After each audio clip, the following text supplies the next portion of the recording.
Баяғы өткен заманда бір соқыр күйші болыпты. Ол халық арасына қобыз тартып күнелтіпті. Бір күні ел көп жиналған жерде күй тартып отырады. Жиналған қауым тиын-тебен беріп тараған кезде сәнді киім киген біреу келіп шалдың қолынан қолын салады. Шал алдымен сасқалақтағанмен артынан ұрының қолын ұстай алады да: «Халқым-ау, тапа-тал түсте тонап жатыр» деп айғай салады. «Өзің шіреніп киініп алыпсың, сөйте тұра ғаріп кісіге қиянат жасайсың, ұялмайсың ба?» деп жұрт шуласыпты. «Мен шалдың қалтасына садақа салмақ болып едім, қолымды ұстап алды» дейді ұры. Халық шал мен ұрыны қазының алдына апарады. Екеуін тыңдап болып ұрыға ашуланған қазы ақыра бастайды.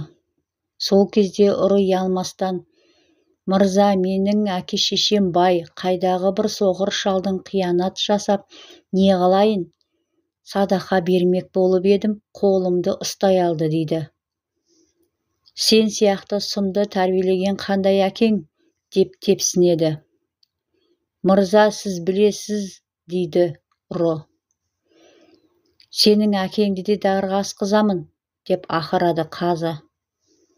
Ұры қазыға көзін қысып қойып: «Әкемнің беті бұдыр, арқасы күдір, есімі 30 күміс» дейді. Қазы ойланып қалады. Біраздан соң ұры мен шалды қаматып тастайды. Қараңғы түскен соң қазы мен ұры кездеседі. Ұры қазыға 30 күміс теңге санап береді. Ертеңіне қазы соқыр шалға: «Сен кәрі қақпас адал адамға жала жауып жүрсің» деп зікірлейді. Шал жауап қатпай отыра қалып жерді қазып тыңдайды. Бұдан қазы таңғалып шалдың оның мәнісін сұрайды. Шал басын көтеріп: «Кеше осы жерге әділет төрелік айтып еді. Сол әділет 30 теңгенің салмағын көтере алмай жердің тесігіне түсіп кетіпті. Не сол әділетті алам, не 30 теңгені алам» деп жауап берді. Қазы өз қателігін мойындап ұрыны жазалайды. Соқыр күйшіге үлкен сый жасап ат